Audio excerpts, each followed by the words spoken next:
आज भोपाल से मोहन फोर्स के बुलडोजर एक्शन की जो तस्वीरें आई हैं, उन्हें आपको भी जरूर देखना चाहिए। यह एक्शन तो लव जिहाद के आरोपी, हिंदू बेटियों के साथ अत्याचार के आरोपी साहिल खान और साद के घर पर हुई है, लेकिन मैसेज पूरे देश को गया। हिंदू बेटियों को लव जिहाद का शिकार बनाने की जहां जहां कोशिश होगी, वहां मोहन फोर्स की तरह ही बुलडोजर वाला एक्शन होगा। खाक में मिला दिए जाएंगे आशियाने और पूरे शहर में हथकड़ी पहनाकर निकाली जाएगी परेड।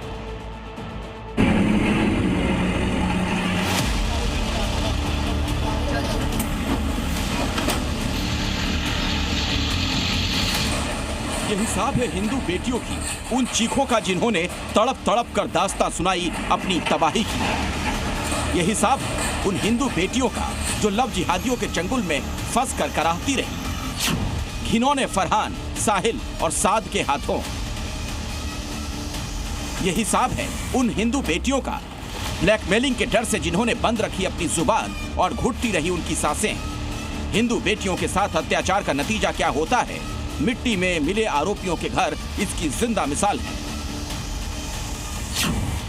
मोहन फोर्स ने लव जिहाद गैंग के मेंबरों के घर मलबे में तब्दील कर दिए। मलबे को अब यहाँ से बाहर किया जा रहा है। हिंदू लड़कियों को प्रेम जाल में फंसाकर धर्मांतरण गिरोह के अवैध ठिकानों को किस तरीके से तोड़ा गया है, ये तस्वीर देख लीजिए। साद का घर है, दूसरा साहिल का दिखाऊंगा। भोपाल के निजी कॉलेज में छात्राओं से बलात्कार और ब्लैकमेलिंग के आरोप में पकड़े गए साद और साहिल के अवैध मकानों को पीले पंजे ने जमींदोज कर दिया। मोहन फोर्स बख्शेगी नहीं, एक एक आरोपी के अवैध निर्माण को ध्वस्त कर दिया गया। कुल मिलाकर 3 आरोपी हैं, फरहान, साद और साहिल। साद और साहिल के घरों को तोड़ दिया गया, फरहान के घर को तोड़ा जाना बाकी है। तिनका बिखेर दिया गया बुलडोजर के जबरदस्त एक्शन से। और अब भी हिसाब पूरा नहीं हुआ है। सुलगती हिंदू बेटियों के मुख्य आरोपी फरहान खान का घर अब भी साबुत बचा है। जुल्म और सितम की हर हदें पार करने वाले लव जिहादियों के गैंग ने भोपाल में उस सीरियल वारदात को अंजाम दिया जिसने पूरे देश को हिला कर रख दिया है। आरोपियों के परिजनों के हिंदू मुसलमान के बीच भेद के आरोप बेमानी दिख रहे हैं। तो साहब हिंदू मुसलमान है हम आज समझ में, इसलिए बलि का बकरा मारा जा रहा है। सिर्फ वजह ये है कि हम लोग मुसलमान हैं। ये आदमी कुछ बोलना नहीं चाहता कि बुलडोजर का रुख हमारे घर की तरफ नहीं हो जाए, ये चल रही है बस कार्रवाई। खौफ सिर्फ जुबान पर है। मोहन फोर्स के गरजते बुलडोजर का डर होता तो मोहल्ले के साहिल और साद महापाप से बाज आते। तस्वीरें देखिए, ये वही तीनों हैं, फरहान, साहिल और साद। पुलिस ने गिरफ्तारी के बाद इनकी परेड निकाली, उठक बैठक कराया। 1, 2, 3, 4, 5, 6 और अब सरकारी जमीन पर बने इन आरोपियों के आशियाने को मलबे में ढेर कर दिया गया। जिला कोर्ट से स्टे नहीं मिलने के बाद पुलिस की भारी सुरक्षा में कार्रवाई की जा रही है। चप्पे पर जहां तक आप नजर पसारेंगे वहां तक ये पूरी तरीके से टूटा अवैध निर्माण नजर आएगा। इन्हीं तंग गलियों में हिंदू लड़कियों को लाया जाता था, उनको धर्मांतरण और कलमा जैसी जबरदस्ती पढ़वाया जाता था। आप देख लीजिए, इस पीले पंजे ने सब कुछ ध्वस्त करके रख दिया है। ये पीला पंजा मोहन सरकार का कहर बरपाता नजर आ रहा है। प्रशासन का कहना है आरोपियों के घर सरकारी जमीन पर बने हैं, इसीलिए बुलडोजर चलाने के पहले मकानों को चारों ओर से पुलिस ने बैरिकेड कर दिया। मौके पर 500 से ज्यादा पुलिस वाले तैनात थे। वो साद का था, ये साहिल का है। दोनों ही घरों को मोहन सरकार के बुलडोजर ने मिट्टी में मिला दिया है। यहीं पर साहिल रहा करता था। हिंदू लड़कियों को प्रेम जाल में फंसाने के आरोप में आरोपी है और ये साहिल का घर है अर्जुन नगर स्थित। और वहाँ पर दूसरी तरफ आप देखेंगे तो वो साद का घर हम आपको दिखा रहे थे। सुबह सुबह आज तड़के मोहन सरकार का पीला पंजा आता है और मिट्टी में इन आसियानों को मिला देता है। मोहन फोर्स की बुलडोजर कार्रवाई क्यों हुई, आपने वजह देखी, लेकिन आरोपियों की पापों की फहरिस्त देखकर आप सन्न रह जाएंगे। आरोपी युवकों ने गिरोह बनाकर हिंदू छात्राओं से पहले दोस्ती की, फिर उनके साथ दुष्कर्म किया, छात्राओं के अश्लील वीडियो बनाकर ब्लैकमेल किया, धर्म बदलकर निकाह करने के लिए दबाव बनाया। इन लड़कियों से अन्य छात्राओं को भी गिरोह में फंसाने के लिए मजबूर किया जाता था। और साहिल की मां सन्नो का आरोपी मुसलमान है, इसलिए घर गिरा दिया। कुछ भी नहीं है। ये सबको सच्चाई मालूम है कि ये 5-6 लड़के ये कहीं का कहीं जोड़कर बता रहे हैं। कहीं सारिक मछली को जोड़ रहे हैं, कहीं इनको लव जिहाद से जोड़ रहे हैं। जो अगर दूसरे और कोई मजहब करता है तो उसका लव जिहाद नहीं जोड़ते हैं, और मुस्लिम अगर जरा सब कुछ करता है तो उसे इतनी हवाई हवा देते हैं, बहुत ज्यादा। अब आपको भोपाल लव जिहाद गैंग के 5 मेंबरों की क्राइम कुंडली दिखाते हैं, जो कह रहे हैं मुसलमान होने के चलते टारगेट किया गया। देखिए उन्होंने कैसे भोली भाली हिंदू बेटियों को टारगेट किया। फरहान खान मुख्य आरोपी, हिंदू लड़कियों को फांसने वाले गिरोह का मास्टरमाइंड, वीडियो वायरल की धमकी देकर लड़कियों से ज्यादती। साहिल खान पन्ना का रहने वाला, अशोका गार्डन में डांस क्लास चलाता था, टारगेट कर हिंदू लड़कियों को फंसाया, रेप किया, मोबाइल में आपत्तिजनक वीडियो मिले। अली खान होटल में कॉलेज छात्रा से दुष्कर्म किया, वीडियो बनाकर फरहान को भेजा। साद मैकेनिक और फरहान का दोस्त 500 रुपए की लालच में लड़कियों को लाता ले जाता था। अबरार कोलकाता का रहने वाला, भोपाल पढ़ने आया, पढ़ाई छोड़ वापस गया, इसके कमरे में लड़की से दुष्कर्म हुआ। नबी बिहार का रहने वाला है, बीच में पढ़ाई छोड़कर चला गया, लड़कियों को बदनाम करने का आरोपी। कॉलेज जाती बेटी को देख गर्व से सीना चौड़ा करने वाले अभिभावक फरहान, साद और साहिल के चलते ही सड़क पर चलती बेटी को देख सिहर जाते हैं। ये बुलडोजर उसी डर के खात्मे का ऐलान है। ये बुलडोजर उस कट्टरपंथी सोच को सुपुर्द खाक करने के लिए उतरा है, जिसने मध्य प्रदेश की सांप्रदायिक सौहार्द वाली फिजा में जहर घोलने की साजिश की। भोपाल से प्रमोद शर्मा के साथ ब्यूरो रिपोर्ट, जी मीडिया। तो भोपाल में हिंदू बेटियों पर अत्याचार करने वालों पर जहां बुलडोजर चला, वहीं उत्तर प्रदेश के प्रयागराज में योगी फोर्स का बुलडोजर तैयार है। न्यू झूसी इलाके में अवैध कब्जा करके बनाए गए 99 मकान और दुकान पर जल्द ही बुलडोजर एक्शन होने जा रहा है। सेना की जमीन पर कब्जा करके बनाए गए अवैध कॉलोनी पर लाल निशान लग चुका है। बुलडोजर अभी पहुंचा नहीं है, लेकिन खलबली ऐसी मच गई है कि अवैध कब्जेदार कह रहे हैं हमें बख्श दो।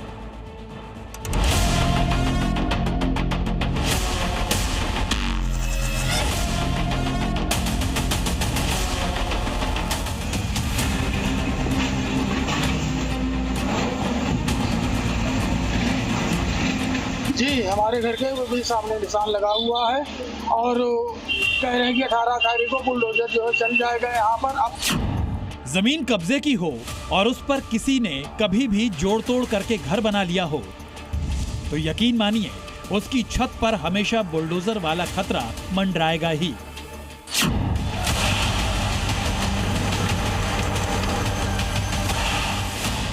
ये लाल निशान अवैध कब्जे पर बुलडोजर एक्शन का सिग्नल है, जिसे देखकर लोग खौफ के साए में हैं।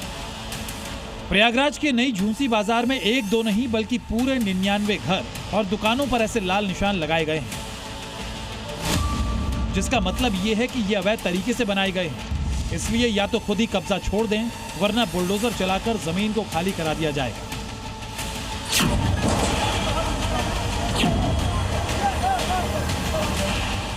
इस लिस्ट को ध्यान से देखिए, इसमें एक एक अवैध कब्जेदार का नाम और पता लिखा हुआ है। किसी ने अवैध मकान बना रखा है तो किसी ने दुकान बना रखी है, लेकिन अब अवैध कब्जे को खाली करने का फरमान आ चुका है। प्रयागराज के 99 मकानों पर रेड निशान लगे हैं। रेड निशान लगने के बाद यहाँ पर बुलडोजर का जो खतरा है वो मंडराने लगा है।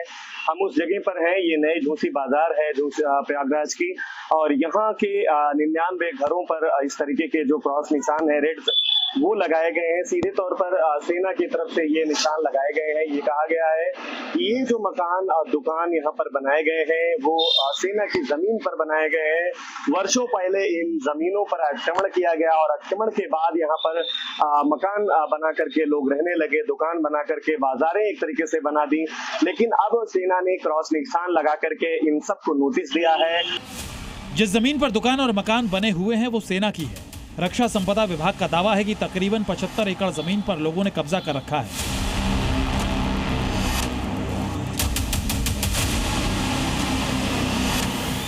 मकान दुकान के साथ साथ पुलिस चौकी भी बना दी गई है, इसलिए बुलडोजर एक्शन की तैयारी है। सेना ने लोगों को नोटिस देकर अतिक्रमण पर जवाब देने के लिए कहा है। उनसे पूछा गया है कि जमीन उन्हें कैसे मिली, लेकिन लाल निशान की खलबली ऐसी है कि लोग सदमे में हैं। हमारा तो यही प्रेयर है कि अब मतलब कि घर गिराने से पहले हम लोग यहीं पे खड़े हो जाए और पहले मतलब हम लोगों को शूट कर दें और उसके बाद अपना नेशनल। यहाँ पे कोई भी आदमी इतना सक्षम नहीं है कि वो जमीन लेके बनवा सके। अब क्या करेंगे फिर? सरकार से निवेदन करेंगे हाथ जोड़ के कि मेरा छत मत छीनिए। ये बताएं आप क्या विकल्प हैं आपके पास? अब विकल्प क्या है, जहर खा लेंगे। माँ भी नहीं, बच्ची हमारी है, हम मजदूरी करते हैं, ये ऑटो चलाते हैं, अपना जो भी करते हैं रिक्शा से चला लेते हैं। जिए ना अपन कर रहे हैं। घर ये हमारा टूटा हुआ है, देखिए सामने सर, ये घर हमारा है, हम घर भी नहीं बनवा पाए। ये कहा गया कि आप 18 तारीख को आइए, उसके बाद निवेदन करें, नहीं तो पहले इसको खाली करिए आप, नहीं तो आपका नुकसान हो जाएगा। रेड निशान तो लगा ही दिए, निशान लगा दिए हैं। मेरे बाप दादा ने उसको कब्जा किया था। ये आरोप है? जी आरोप है। लाल निशान वाले घरों में रहने वाले कई लोगों की दलील है कि वो नगर निगम को हाउस टैक्स और पानी का बिल देते हैं, बिजली का कनेक्शन उनके पास है, ऐसे में उन्हें रक्षा विभाग कैसे बेदखल कर सकता है? लेकिन उनके पास जमीन के मालिकाना हक के सबूत नहीं है। पहले भी इन लोगों को मकान दुकान खाली करने का नोटिस दिया गया है, पर लाल निशान नहीं लगाया गया था। लेकिन अब बड़े बड़े लाल निशान ने अवैध कब्जेदारों को खौफजदा कर दिया है, इसलिए वो योगी सरकार और सेना से रहम की भीख मांग रहे हैं। लोगों का कहना है कि उनके सामने मकान खोने का जो खतरा है वो सबसे बड़ा है। अगर ये छत छिनती है तो वो बेघर हो जाएंगे। ऐसे में सरकार को, सेना को इस पर ध्यान देने की जरूरत है। गुफरान, जी मीडिया, प्रयागराज।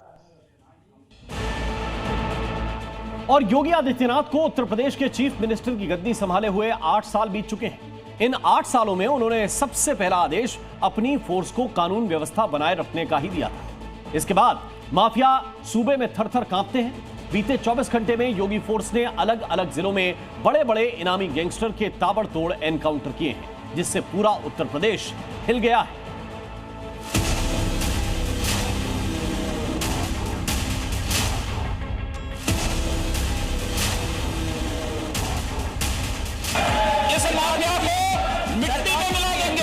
सुरक्षा लाने के लिए जज्बा चाहिए, जज्बा।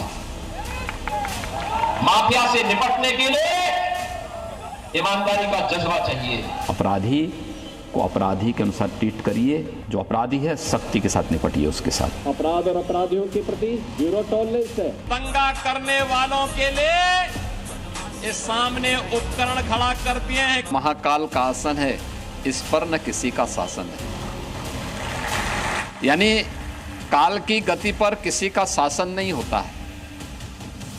कोई ये मान करके चले कि मैं समय की गति को अवरुद्ध कर दूंगा, ये उसकी गलत फहमी होगी। योगी आदित्यनाथ कहते हैं कि काल की गति पर किसी का शासन नहीं होता है और ये चरितार्थ होता उत्तर प्रदेश में दिखाई भी दे रहा है।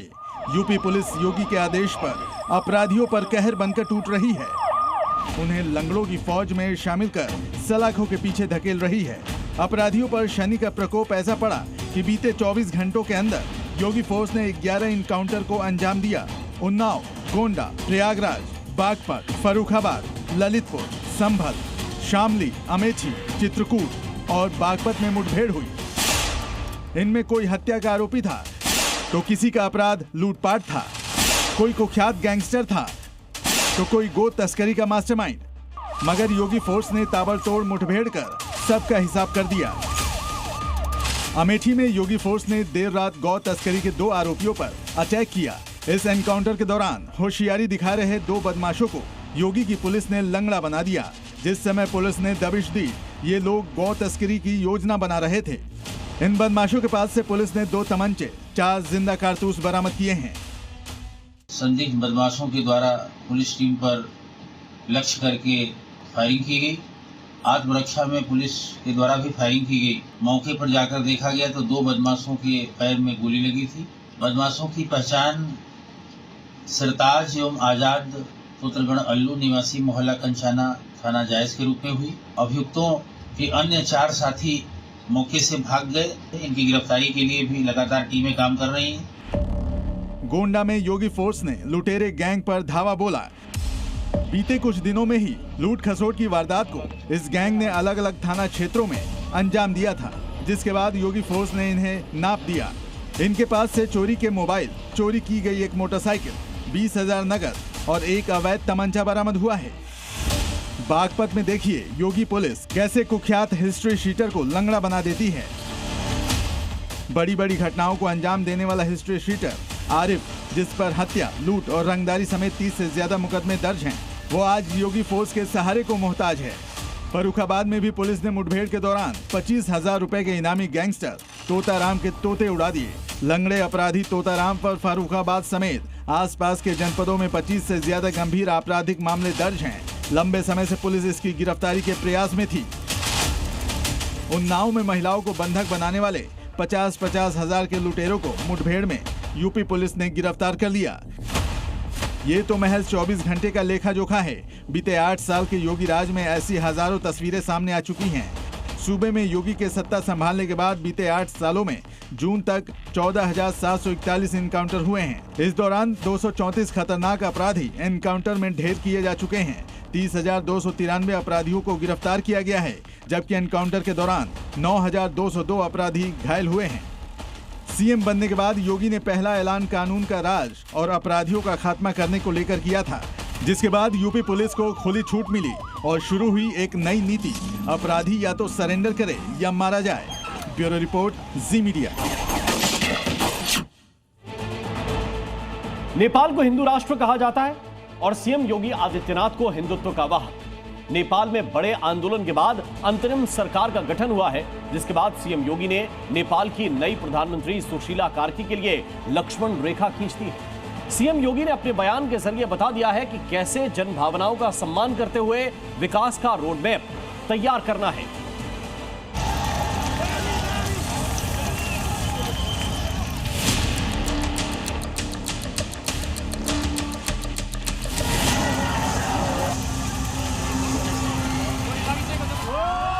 नेपाल की जनता ने राजशाही से छुटकारा पाकर लोकतंत्र की जोत जलाई थी, लेकिन भ्रष्टाचार, बेरोजगारी और सत्ता की निरंकुशता ने नेपाल की दशा और दिशा दोनों को बदल कर रख दिया।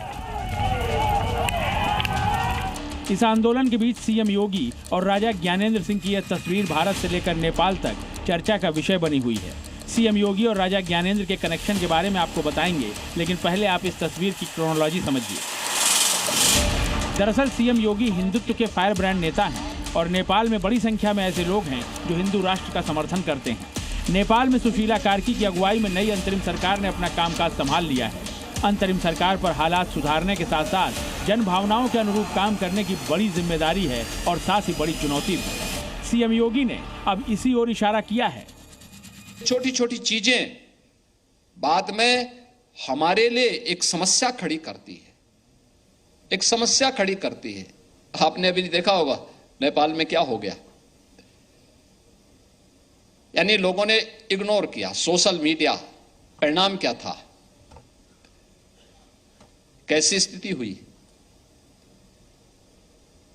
विकास कैसे बाधित होता है, प्रगति कैसे बाधित होती है, कैसे लोगों के साथ खिलवाड़ हो जाता है। ये दृश्य कहीं और न हो, उसके लिए छोटी छोटी बातों पे ध्यान देना। सीएम योगी का यह बयान नेपाल की अंतरिम सरकार को एक संदेश है। योगी का यह बयान विकास के जरिए जनता का विश्वास जीतने का मंत्र है।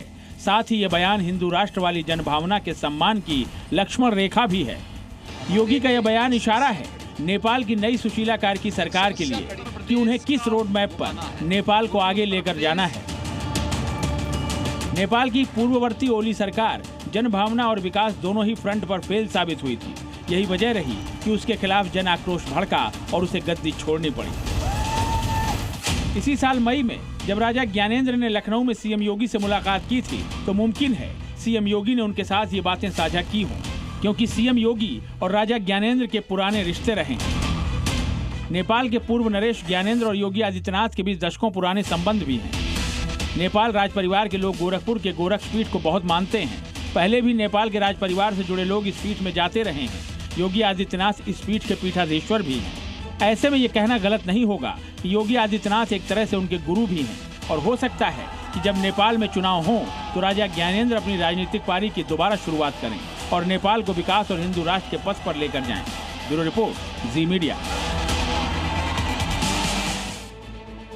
हिंदुस्तान का इतिहास मुगल आक्रांताओं की बर्बरता से भरा हुआ है। मुगलों ने सनातन को मिटाने के लिए मंदिरों को निशाना बनाया। आज किसी भी मस्जिद या मजार की खुदाई होती है तो उसके नीचे से सनातनी सबूत ही निकलते हैं। ऐसा ही कुछ हुआ है महाराष्ट्र के पुणे में, जहां एक दरगाह के खंभे गिरे तो नीचे दबी सुरंग बाहर आ गई, जिसके बाद हिंदू पक्ष का दावा है कि इस सुरंग के अंदर सनातनी मंदिर की मौजूदगी है।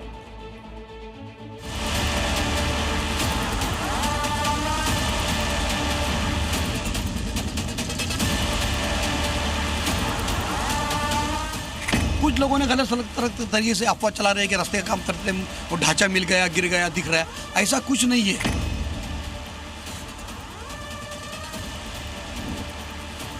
अंदर कब्र के साथ में अंदर जो बरगे लगे हुए होते हैं दफन करते टाइम, वो बरगे भी आज भी मौजूद है उसके अंदर। उन लोगों ने देखा, और जो लोग आज ये माहौल बिगाड़ने की कोशिश कर रहे हैं, उनके 2 प्रतिनिधि को, रिप्रेजेंटेटिव को हमने यहाँ बुलाया पुलिस प्रोटेक्शन के अंदर। हमने उनको ये सब बताया कि भाई ये सब जो आप अफवाह कर रहे हैं, ये सब झूठ बातें हैं।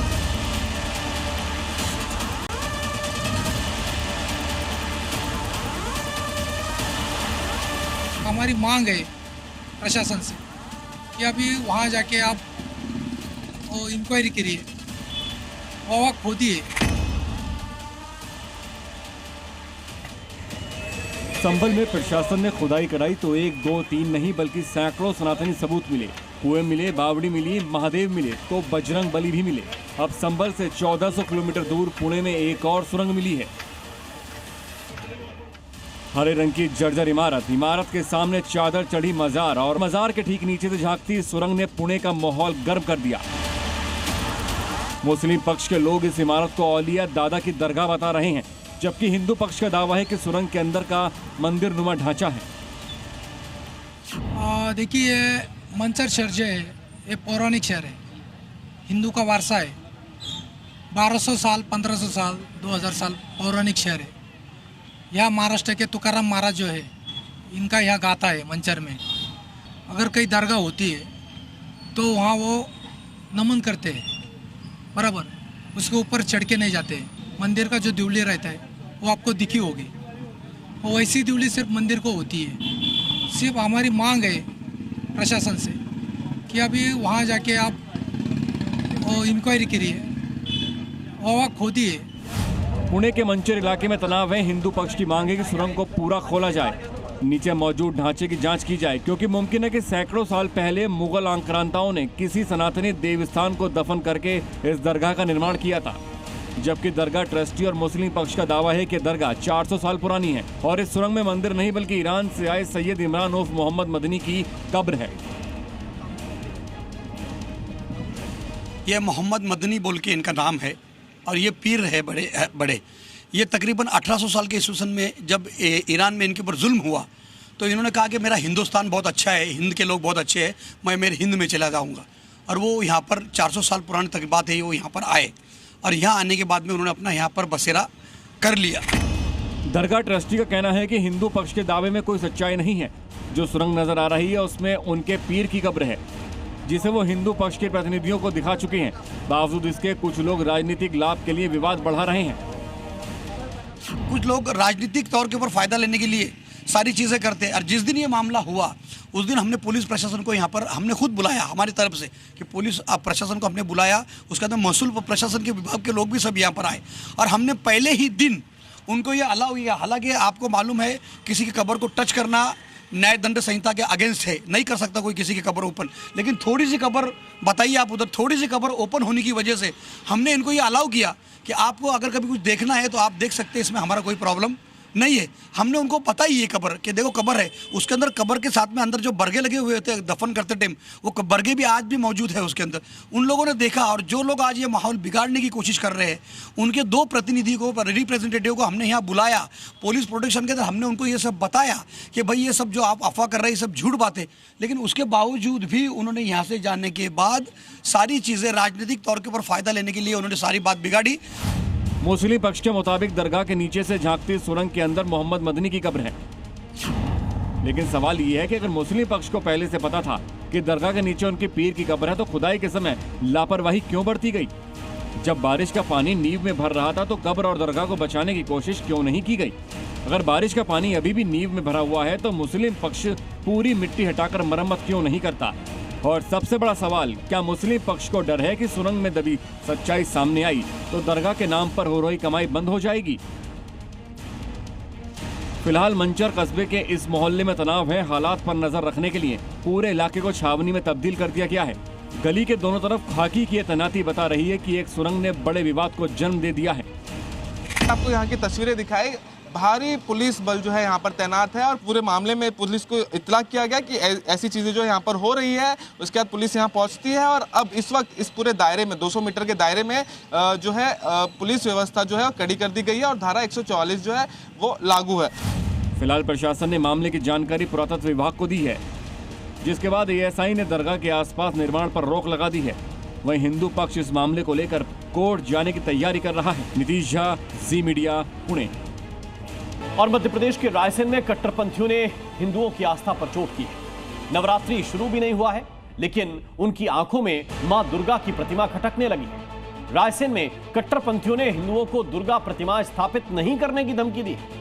हिंदू गुस्से में हैं। वो न सिर्फ मूर्ति स्थापना करने पर अड़ गए हैं, बल्कि उन्होंने प्रशासन को चेतावनी दी है कि अगर कट्टरपंथियों पर एक्शन नहीं लिया गया तो आंदोलन करेंगे।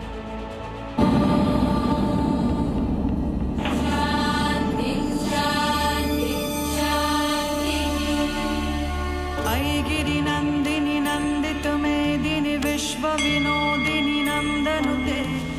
कट्टरपंथी नहीं चलेंगे। मुस्लिम समुदाय का कुछ लोग मना कर रहे हैं यहाँ दुर्गा जी नहीं बैठने की। ऐसा लग रहा है कि हिंदुस्तान नहीं है तो पाकिस्तान बना जा रहा है। नवरात्रि से पहले कट्टरपंथियों का गैंग फिर से एक्टिव हो गया है। वो सनातनियों के त्योहार में विघ्न डाल रहा है, हिंदुओं को मां दुर्गा की उपासना करने से रोक रहा है।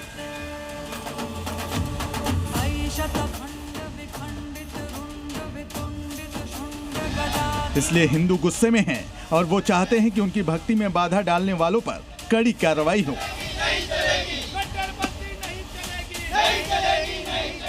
एमपी के मंडीदीप में कट्टरपंथी इस कदर हावी हैं कि स्थानीय हिंदुओं से कह दिया है कि नवरात्र में दुर्गा की मूर्ति ना लगाएं। इस बात से हिंदू इस कदर नाराज हैं कि नारेबाजी कर रहे हैं। ये देख लीजिए, ये नारेबाजी करते हुए, और स्थानीय हिंदू इस कदर नाराज हैं कि एसडीएम को ज्ञापन तक दे दिया है और कहा है कि मूर्ति तो लगेगी। यही वो सरकारी जगह है जहां पर कट्टरपंथियों ने अपने इस ट्रैक्टर को खड़ा कर दिया है। हिंदुओं ने जब कहा कि इसको हटा लीजिए, हमें मूर्ति लगानी है, तो कट्टरपंथियों ने कहा कि मूर्ति लगानी है तो घर में लगा लीजिए। अब ये हिंदू संगठन के लोग ये ज्ञापन लिए नजर आ रहे हैं। भोपाल से सटे रायसेन जिले के मंडीदीप की ये वही जगह है जिसको लेकर हिंदुओं का दावा है कि उन्हें कट्टरपंथियों ने दुर्गा प्रतिमा स्थापना से रोक दिया है। हिंदुओं का कहना है कि हफीज खान और मुनव्वर पटेल नाम के व्यक्ति उन्हें धमका रहे हैं। गुस्साए हिंदू चाहते हैं कि कट्टरपंथी सोच रखने वालों पर कड़ी कार्रवाई की जाए। सनातनियों की आस्था पर आघात के बाद पूरे मामले में विश्व हिंदू परिषद की भी एंट्री हो चुकी है। जिला प्रशासन को वीएचपी ने ज्ञापन देकर फौरन कार्रवाई करने की मांग की है। हिंदू पूछ रहे हैं कि हिंदुस्तान में सनातन से ऐसी साजिश कब तक होगी। हिंदुस्तान में रहते हुए और हिंदू समाज को और हिंदू समाज के जो धर्म है उस माता दुर्गा जी की स्थापना के लिए है मुस्लिम समाज द्वारा। ये ऐसा लग रहा है कि हिंदुस्तान नहीं है तो पाकिस्तान बना जा रहा है। लगानी मूर्ति कहाँ लगानी? मूर्ति ये सार्वजनिक जगह है, ये सरकारी जगह है और यहाँ पर हाय ट्रैक्टर किसका है? ये एक जो मुसलमान है जिसका हाफिज खान नाम है। इनसे कहा हटा लीजिए। इनसे कहा तो स्थानीय लोगों को यहाँ से भगाने, डराने, धमकाने की थी। मूर्ति नहीं लगने देंगे। क्या कह रहे हैं भैया? क्या कह रहे हैं? बांग्लादेश समझ रखा है उनने मंडीदीप को। बांग्लादेश हिंदुस्तान है। हिंदुस्तान अरे हिंदुस्तान में बांग्लादेश हिंदुस्तान होता तो कोई यहाँ मना थोड़ी करता दुर्गा जी बिठाने के लिए। कौन मना कर रहा है? मुस्लिम समुदाय के कुछ लोग मना कर रहे हैं यहाँ दुर्गा जी नहीं बैठेंगी। नव दुर्गा की मूर्ति स्थापना के लिए यहाँ पर हिंदुओं की ओर से पूरी तैयारी है। नवरात्रि में माता रानी की आराधना के लिए मूर्ति से लेकर पूजा तक के सारे खर्च के लिए चंदा इकट्ठा किया जा चुका है। हिंदू महिलाएं तो और भी गुस्से में हैं। वो पूछ रही हैं कि उन्हें माता की आराधना से क्यों रोका जा रहा है। क्या दिक्कत आ रही है दुर्गा मूर्ति लगाने में? हमें ये दिक्कत आ रही, यहाँ पर मूर्ति नहीं रखन दे रहे, मना कर रहे हैं और वो धमकी दे रहे हैं कि हम यहाँ पर मूर्ति नहीं रखाएगी, हमारा ही सामान रखाएगा। अच्छा हाँ। ये कौन है मना करने वाले लोग? ये मुसलमान। कौन मना कर रहा है? मुसलमान मना कर रहा है। मना कर रहा है। क्या दुख हो रहा है कि मूर्ति नहीं लगा पा रहे हैं? दुख होगा हमारे लिए। क्यों नहीं धरेंगे दुर्गा जी की मूर्ति? माता रानी को सब कोई कितने 9 दिन धूमधाम से मनाते हैं, कितने पूजा पाठ करते हैं, धूमधाम से मनाते हैं सभी लोग। क्या क्या तैयारी हो गई है मूर्ति लगाने को? सब चीज की तैयारी, हम यहाँ दुर्गा जी धरेंगे, हम 9 दिन पूजा पाठ करेंगे। ये तो ट्रैक्टर हटा ही नहीं रहे। कैसे नहीं हटाएंगे? आप लोग सभी कोई मदद देंगे। प्रशासन से क्या मांगे? प्रशासन से क्या मांगे? हमें दुर्गा जी की 9 दिन तक स्थापना पूजा करना है, यहाँ दुर्गा जी धरेंगे हम। जी न्यूज पर हिंदुओं ने जब कट्टरपंथियों की इस साजिश के खिलाफ आवाज उठाई तो मुस्लिम समुदाय के लोगों को शायद समझ में आ गया कि उनका चेहरा बेनकाब हो चुका है। मूर्ति स्थापना से रोकने की धमकी देने वाले खुद तो सामने नहीं आए, लेकिन उनके घर की महिलाएं जरूर सामने आई। उन्होंने मां दुर्गा की प्रतिमा स्थापित करने के लिए सरकारी जमीन खाली करने की बात तो की, लेकिन शर्त और धमकी वाले लहजे के साथ। किस बात का है? अरे भाई हम विवाद का है, ये हमने कहा हटा देंगे, हटा लेंगे हम, फिर उसके बाद 10 दिन के बाद रखेंगे भाई। हाँ रखेंगे भाई, खड़े होंगे हमारे जहाँ खड़े हैं वहीं खड़े करेंगे, बाद में करेंगे। अभी मना किया क्या मूर्ति रखने? मना नहीं किया, अभी हमने बोल दिया ना कि हम हटा लेते हैं। शिकायत क्यों कर रहे हैं? नाराज क्यों हो रहे हैं? मालिक जाने अब हमसे क्यों नाराज हो रहे हैं। ठीक है, थैंक यू। हम तो हटा लेंगे, फिर 10 दिन के बाद हम वहीं खड़े करेंगे। मंडीदीप में फिलहाल तनाव है। हिंदू चाहते हैं कि सरकारी जमीन को खाली करवा दिया जाए ताकि पूरी आस्था के साथ वो मां दुर्गा की प्रतिमा स्थापित कर सकें। वो ये भी चाहते हैं कि सनातन के दुश्मनों को सबक सिखाया जाए ताकि दोबारा कोई उनकी धार्मिक स्वतंत्रता में रोड़ा ना अटका सके। कट्टरपंथियों के खिलाफ नारेबाजी भारी है। प्रशासन से मांग की है कट्टरपंथियों पर अंकुश लगाया जाए। कैमरामैन रजत दुबे के साथ प्रमोद शर्मा, जी मीडिया, मंडीदीप। संतों पर एक बयान और ये घमासान इतना बड़ा हो गया कि आज एक बड़ी बॉलीवुड एक्ट्रेस के घर पर फायरिंग हो गई। बरेली में दिशा पाटनी के घर सुबह 8 से 9 राउंड फायरिंग हुई, जिसकी जिम्मेदारी रोहित गोदारा और गोल्डी बरार गैंग ने ली है। साथ ही एक बड़ी धमकी भी दी है कि अगली बार जिंदा नहीं बचे। लेकिन इस बीच योगी फोर्स ने 5 टीमें गठित कर दी हैं। हीरोइन के घर पर फायरिंग करने वाले बचने वाले नहीं हैं। अगर ये मेरे सामने होता ना, मैं इसको समझा देती क्या होता है। I would have make him understand. यही वो बयान है जिसने बॉलीवुड की मशहूर एक्ट्रेस दिशा पाटनी के घर पर गोली चलवा दी। खुशबू पाटनी दिशा पाटनी की बहन है। एक्ट्रेस दिशा पाटनी के घर के बाहर गोलियों की बौछार करते इन गैंगस्टर्स को देखिए। ये गैंगस्टर गोल्डी बरार रोहित गोदारा गैंग के हैं, यानी वो गैंग जो लगातार धमकियां देता रहता है और अब एक्ट्रेस दिशा पाटनी के घर गोलियां चला दी है। पाटनी विला, 40 सिविल लाइंस, जिला बरेली। घर पर दिशा पाटनी के पिता की name plate Jagdish Singh PPS। आज सुबह करीब 3:30 बजे दिशा पाटनी के घर पर बाइक से आए गैंगस्टर्स ने 8 से 9 राउंड फायरिंग की। जिस वक्त ये फायरिंग हुई उस वक्त घर में दिशा पाटनी के पिता और उनकी बहन खुशबू पाटनी मौजूद थी। फायरिंग के बाद परिवार ही नहीं पूरा इलाका दहशत से भर गया। फायरिंग के बाद सोशल मीडिया पर हमले की जिम्मेदारी गोल्डी बरार रोहित गोदारा गैंग ने ली और तब सामने आया इस हमले का प्रेमानंद महाराज कनेक्शन।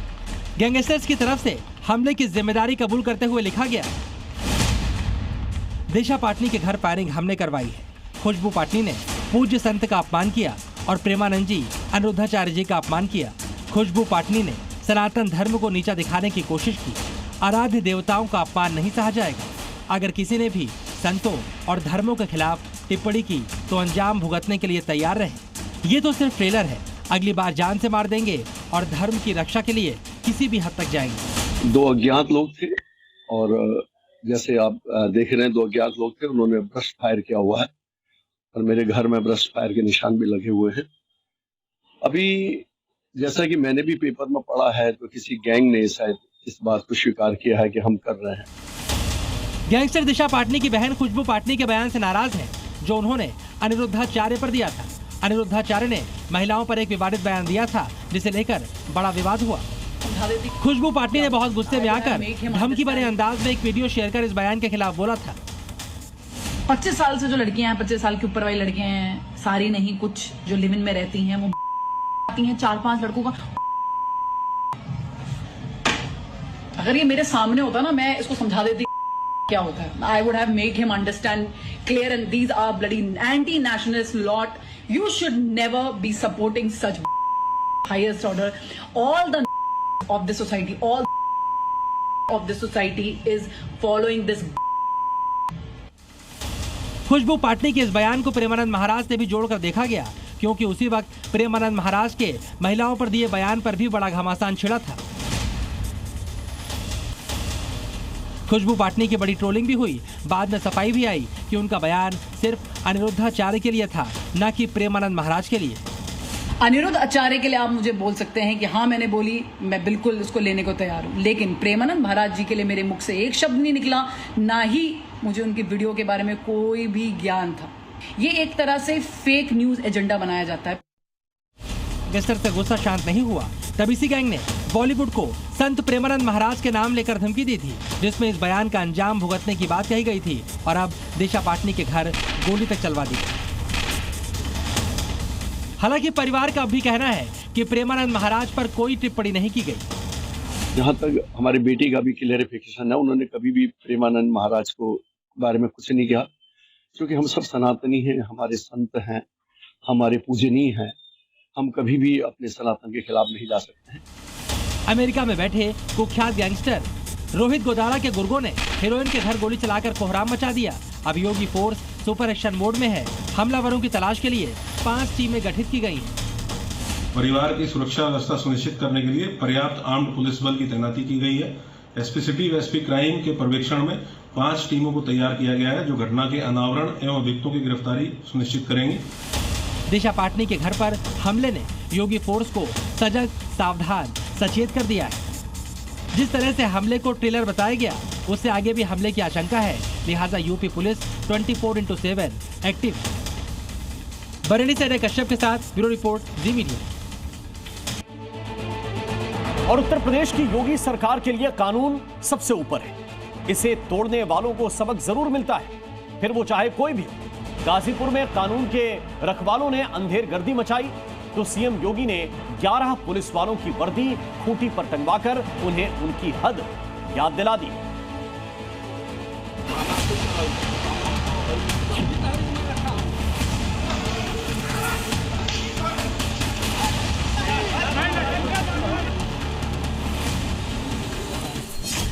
थाने में पुलिस वालों की अंधेरगर्दी। योगी ने उतार दी 11 पुलिस वालों की वर्दी। कानून का राज सबके लिए समान रूप से है और ये सबके बराबर लागू होता है, सबके बराबर लागू होता है, कोई भेदभाव किसी के साथ नहीं, कानून सबके लिए समान है। सीएम योगी लगातार कहते रहे हैं कि उनके राज में कानून जो भी तोड़ेगा वो नपेगा, फिर चाहे कानून तोड़ने वालों के शरीर पर खाकी वर्दी ही क्यों ना हो। गाजीपुर के नौनहरा थाने में 9 सितंबर को हुई पुलिसिया लाठीचार्ज में बीजेपी कार्यकर्ता सीताराम उपाध्याय की जान चली गई। थाना परिसर के अंदर हुए इस बर्बरता पर जिले के एसपी पर्दा डालने की कोशिश कर रहे थे। ये लोग समझाने के बाद भी वहां से नहीं उठे, कई बार इनको समझाया गया। रात में एक बिजली जाने के कारण कुछ अफरा तफरी मची और इनको वहां से तत्काल इनको जाने के लिए बोला गया। तो फिर उसके बाद ये लोग वहां से चले गए थे और किसी प्रकार का कोई भी इशू नहीं हुआ। एसपी साहब का कहना था कि थाने में कोई लाठीचार्ज नहीं हुआ है, लेकिन इन 2 तस्वीरों ने उनके बयान की कलई खोल दी। लाइट कटने के बाद थाने में हुई लाठीचार्ज का वीडियो सोशल मीडिया पर वायरल हो गया। साथ ही सीताराम उपाध्याय के शव पर लाठियों के निशान भी चुगली कर रहे थे कि थाना परिसर में 9 सितंबर की रात क्या हुआ था। पुलिस वालों की बर्बरता की गूंज सीएम योगी के कानों तक पहुंच गई। सीएम योगी ने डीजीपी से पूरी घटना की जानकारी ली और दोषी पुलिसकर्मियों के खिलाफ तुरंत कार्रवाई के आदेश दे दिए, जिसके बाद अपनी करतूत पर पर्दा डालकर बचाव करने वाले अफसर अचानक कार्रवाई के मूड में आ गए। आनन फानन में एसएचओ समेत 6 पुलिसकर्मियों को निलंबित और 6 को लाइन हाजिर कर दिया गया।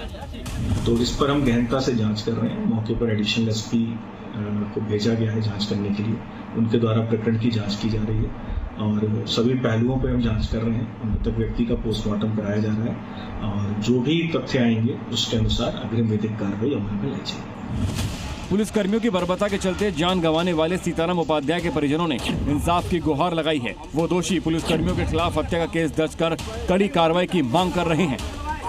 ब्यूरो रिपोर्ट, जी मीडिया। और गजवाए हिंद की साजिश रचने वाला पीएफआई का गुर्गा पुलिस के शिकंजे में आ गया है। पकड़ा गया शख्स अपने कट्टरपंथी एजेंडे को बड़ी सफाई से अंजाम दे रहा था। दुनिया को दिखाने के लिए वो टीचर बना बैठा था, लेकिन जब उसकी असलियत सामने आई तो पता चला कि वो तो आतंक के फुलवारी शरीफ मॉड्यूल का सरगना है।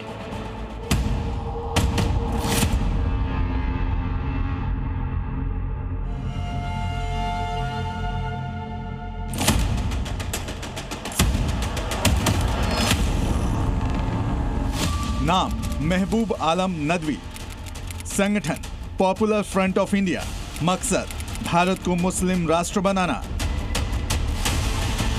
इस शख्स के भोले भाले चेहरे पर मत जाइए, इस भोले चेहरे के पीछे देश विरोधी साजिश है, गजवाए हिंद वाला मंसूबा है। साथ ही ये शख्स ब्रेन वॉश का मास्टर है।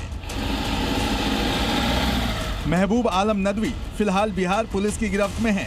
हिरासत में लिए जाने से पहले ये शख्स किशनगंज के एक प्राइवेट स्कूल में टीचर की नौकरी कर रहा था, लेकिन आरोप है कि इस दौरान वो देश विरोधी गतिविधियों को अंजाम दे रहा था।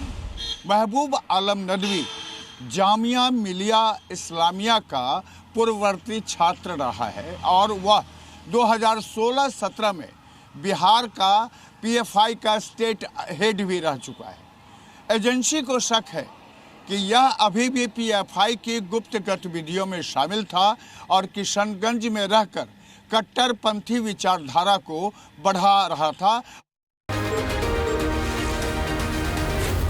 जी न्यूज़।